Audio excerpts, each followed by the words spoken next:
আমরা মিসকিনদেরকে খানা প্রদান করতাম না, মিসকিনদেরকে খানা দিতাম না। স্বাভাবিকভাবে সাধারণভাবে যে কাউকে খানা খাওয়ানো এটা কিন্তু ফজিলতের কাজ।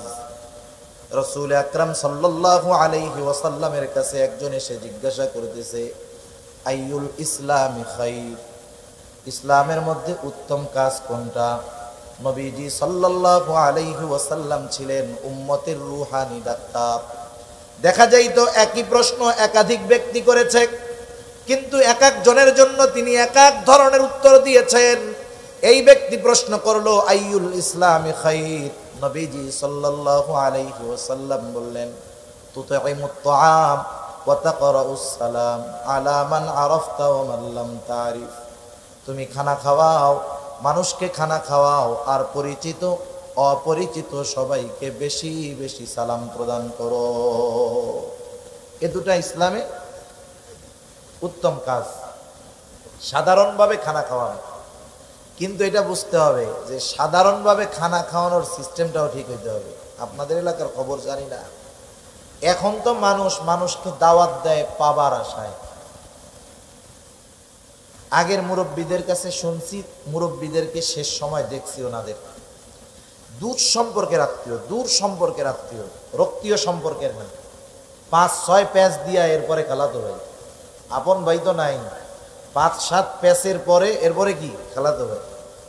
ওই খালাতো ভাইয়ের মেয়ের বিবাহ, দাওয়াত দেয় নাই কেন? এই জন্য রাগ হয়েছে, কথা কয় না, অভিমান করছে যে তোমার মেয়ে বিবাহ দিলে আমাকে দাওয়াত দিলাম, রাগ হয়েছে। আর এই জামানায় যাকে দাওয়াত দেওয়া হয়, দাওয়াত দিলে খুশি তো বহুত দূর, টেনশনে পড়ে যায় যে কমিউনিটি সেন্টারে সব আটকাইয়া খাওয়াইয়া দাওয়াইয়া পাশে সামনে টেবিল নিয়ে বসে থাকবে, টাকা না দিয়া উপায় আছে। এই জামানায় মানুষ দাওয়াত দেও বাইসা বাইসা, যাদেরকে দাওয়াত দিলে বড় বড় নোট দিবে এদেরকে দাওয়াত দেয়। এই দাওয়াত খাওয়ানোতে কোনো লাভ নেই, কারণ এই দাওয়াত তো প্রতিদানের আশায় খাওয়াইতেছে, ঠিক কিনা বলেন? আরো কত খাওয়ানো আছে, সব খাওয়ানোর কথা সব জায়গায় কইতে হয় না। তা যাই হোক, এই একটাই বলি, প্রতিদানের আশায় যদি খাওয়ায় কোনো লাভ নাই। আর যদি আল্লাহর জন্য খাওয়ানো হয়, একজন ধনী মানুষ হতে পারে, তারে খাওয়াইলাম আল্লাহর জন্য, ওই খাওয়ানোর মধ্যেও ফজিলত আছে, ঠিক কিনা?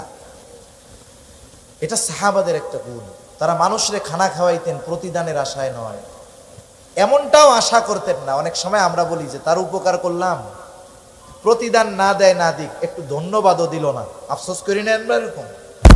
সাহাবারা কেমন ছিল, তাদের গুণ ছিল কেমন, তারা মানুষকে খানা খাওয়াইতো কেন? আল্লাহ তাআলা বলেন, ইন্নামা নুতঈমুকুম লিওয়াজহিল্লাহ লা নুরিদু মিনকুম জাযাআও ওয়ালা শুকুরা।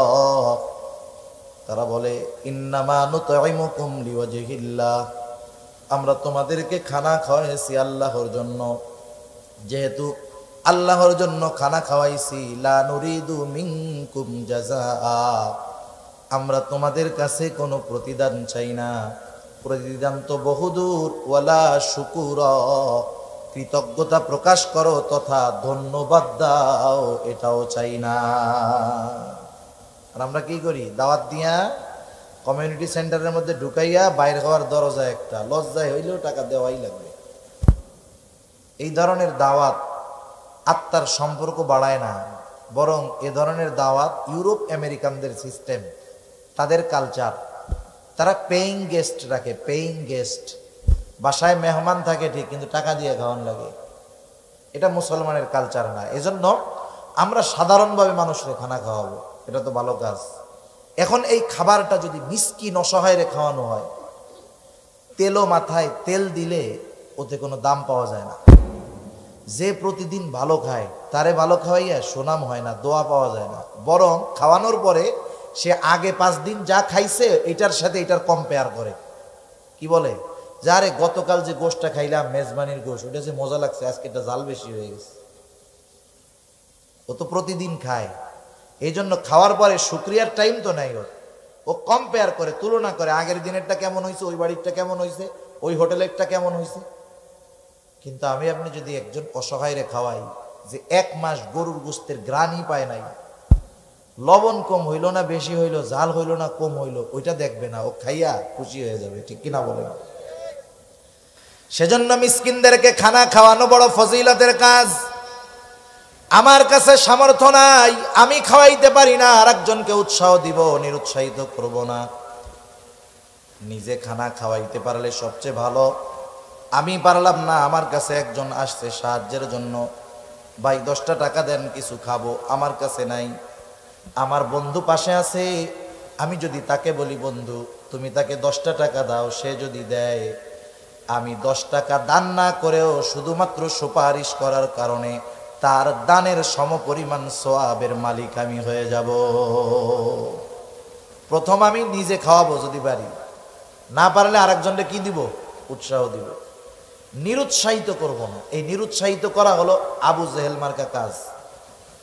সূরা মাউনের শুরুতে কাফেরদের 3টা বদঅভ্যাসের কথা আল্লাহ তাআলা বলছেন। কাফেরদের 3 বদঅভ্যাসের মধ্যে একটা কি? ওয়ালা ইয়াহুদ্দু আলা তুআমিল মিসকিন। তারা মিসকিনদেরকে খানা দেয় না, বরং আরো কি করে? নিরুৎসাহিত করে। কতজন আছে এরকম? অভাব নাই এমন মানুষের, নিজে তো দিলই না, আরেকজন যখন দিতে যায় বলে ওরে না দিয়ে আমারে দে, আমি একটা চা খাই এটা দিয়ে। একজন মানুষ যদি আমার আপনার কাছে কিছু চাইতে আসে, ধরেন সেই লোকটা ধোঁকাবাজ হতে পারে, আমি তার ব্যাপারে সুনিশ্চিতভাবে জানি না যে লোকটা ধোঁকাবাজ আসছে, আমি আমার নিয়ত ঠিক রাইখা তাকে যদি কিছু দিয়ে দেই, আশা করা যায় আমার নিয়তের কারণে